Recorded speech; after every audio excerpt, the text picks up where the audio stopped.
up. Okay, James.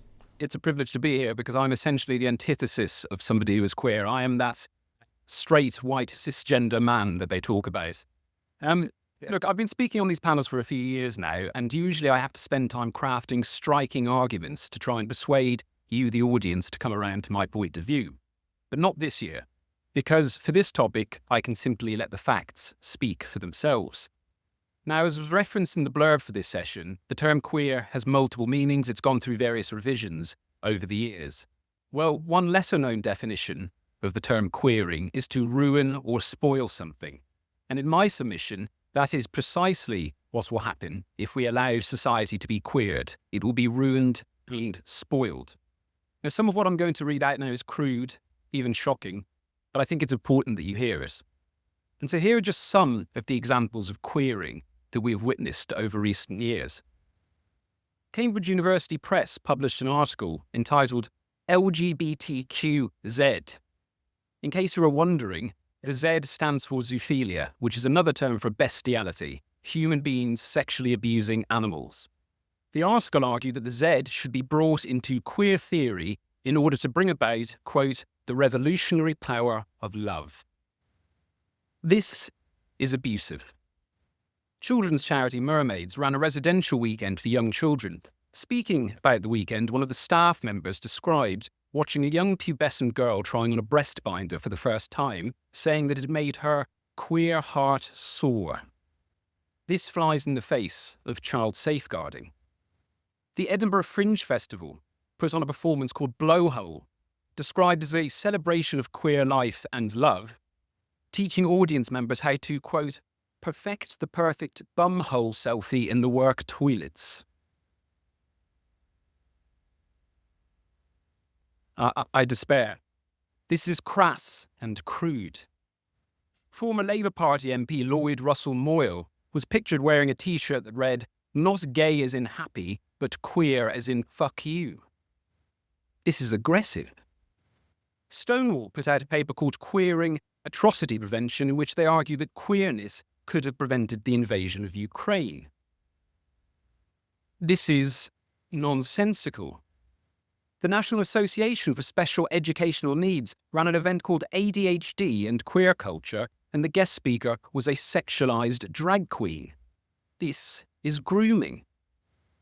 Kew Gardens recently ran a Queer Nature event delving into the connections between plants and the LGBT community and breaking the binary of plant classification. This is unnecessary. The University of Arts in London ran a project called Queering the City, Transing the Built Environment, and it featured architectural designs for queer buildings, queer ecology, queer signage, queer sport, queer memorials. This is cult-like. Channel 4's queer dating show Naked Attraction recently informed viewers about a new sexuality called ecosexuality, used to describe people who find nature sexy, that's their words, and enjoy having sex with trees. This is creepy. The School of Sexuality Education offers the teaching of queer theory to children in schools. In one published testimonial, a child said, I enjoyed the workshop because it was acknowledged that not all people with boobs or vaginas are female. This is indoctrination. Officials working under Joe Biden and Kamala Harris recently called for a queering of nuclear weapons, which will involve removing nuclear deterrence altogether. This is dangerous.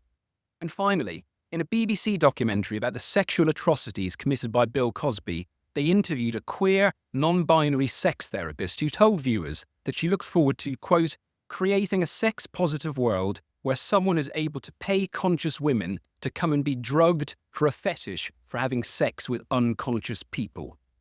This is normalizing rape. I could go on. Abuse, grooming, vulgarity, perversion, indoctrination, danger.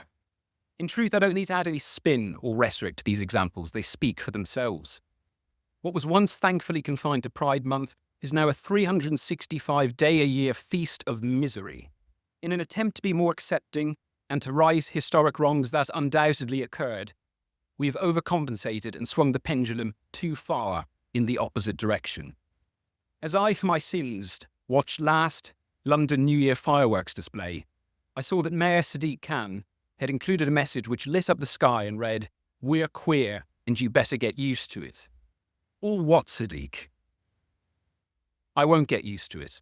I won't allow you, or indeed anyone else, to bully us into accepting child safeguarding nightmares, hypersexualization, illogical and crude identity politics in the name of virtue signalling.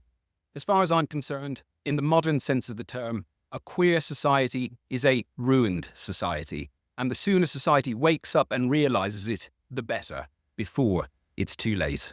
Thank you very much.